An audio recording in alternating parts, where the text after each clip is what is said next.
বরাবরই যে কোনো ফিল্ম ইন্ডাস্ট্রির জন্য এটা দরকার যে মেন স্ট্রিম সিনেমা হোক এবং সেগুলো সাকসেসফুল হোক, সেগুলো যাতে পয়সা আনতে পারে, কারণ সেটা না হলে অন্য ধরনের সিনেমা করার কোনো সুযোগ থাকবে না। আমি খুবই তাতে খুশি এবং রিলিফ যে আমাকে টাইপকাস্ট করা হচ্ছে না এবং নানা ধরনের সুযোগ দেওয়া হচ্ছে।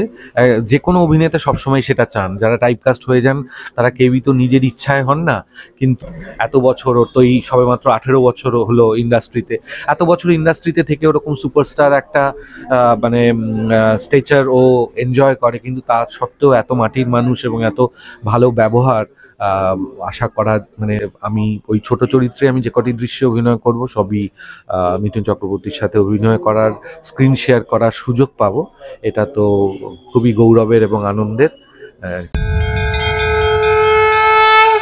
রথযাত্রা, লোকারণ্য, মহা ধুমধাম, ভক্তেরা লুটায় পথে করিছে প্রণাম। পদ ভাবে আমি দেব, রথ ভাবে আমি, মূর্তি ভাবে আমি দেব, হাসে অন্তর্যামী।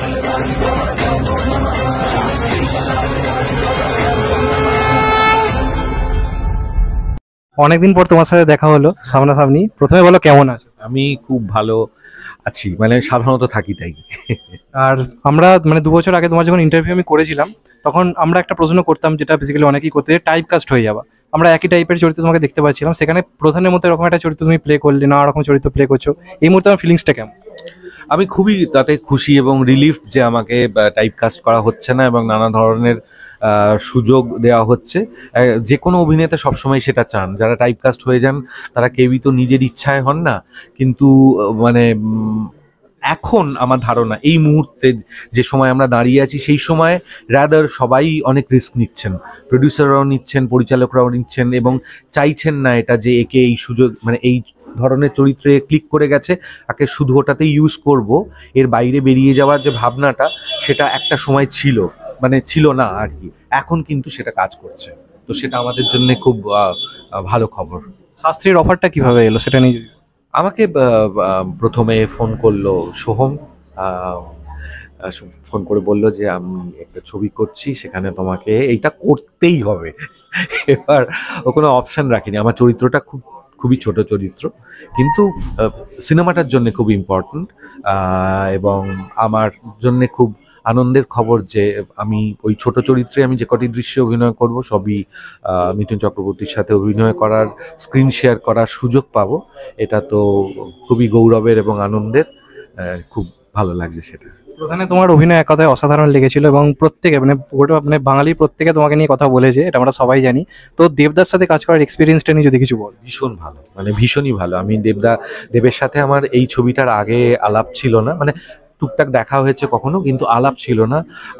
এতটা সময় ধরে ছবিটা দেখেছো, জানো যে কতটা দৃশ্য আমাদের একসাথে ছিল এবং দীর্ঘদিন শুটিং চলেছে।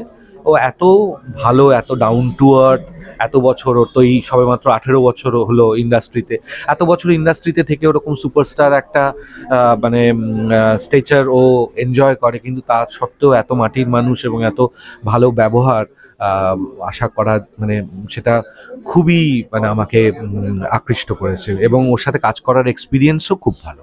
তোমাকে আমরা 2 ধরনের সিনেমাতেই দেখতে পাই, মেন স্ট্রিম মানে কমার্শিয়াল সিনেমা এবং অন্য ধারার সিনেমাতেও। তো এই বছর অনেকগুলো মেন স্ট্রিম কমার্শিয়াল কাজ আসছে, তোমার এই মুহূর্তে দাঁড়িয়ে কতটা মনে হয় যে মেন স্ট্রিম মানে কমার্শিয়াল সিনেমা কতটা দরকার ইন্ডাস্ট্রি? আমি সবসময় এটাকে সাপোর্ট করি এবং মনে করি যে মেন স্ট্রিম সিনেমা হওয়া উচিত এবং সেগুলো সাকসেসফুল হওয়া উচিত, কারণ মেন স্ট্রিম সিনেমা যদি সাকসেসফুল না হয় তাহলে কিন্তু ইন্ডাস্ট্রি চলবে না।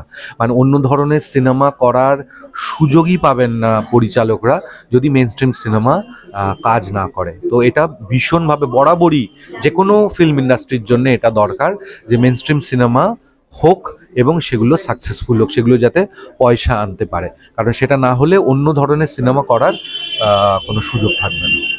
সেটা জিজ্ঞাসা করি দর্শকদের উদ্দেশ্যে কি বলবে সেটা নিয়ে যদি। দর্শকদের উদ্দেশ্যে এটাই বলবো যে বাংলা ছবি তে নানা ধরনের কাজ করার চেষ্টা চালাচ্ছেন সবাই, সবগুলো যে সাকসেসফুল হচ্ছে তা না, কিন্তু আমরা যদি চাই যে বাংলা ছবি থেকে যাক তাহলে সব ধরনের সিনেমাতে মানে দর্শকদের দেখা উচিত, যার যেরকম পছন্দ। এবার আমি কি নিজে সব বাংলা ছবি দেখতে যাই তা তো না, আমার পছন্দ অনুযায়ী, কিন্তু সেটা যাতে হলে দেখার একটা প্রবণতা দর্শকদের মধ্যে থাকে, এবং সেই রেসপন্সিবিলিটি শুধু ওনাদের না, আমাদেরও তো থাকবে। আমরা সেরকম ছবি বানাতে পারলেই দর্শকরা আসবেন। তো দুতরফেরই সেইটা থাকা উচিত, কিন্তু দেখা উচিত হলে গিয়ে। অন্য উপায়ে দেখে নেওয়ার জন্য আমরা যদি চেষ্টা না করি, তাহলে সেটা বাংলা ইন্ডাস্ট্রির জন্য মঙ্গল। থ্যাংক ইউ সো মাচ, ভালো থেকো।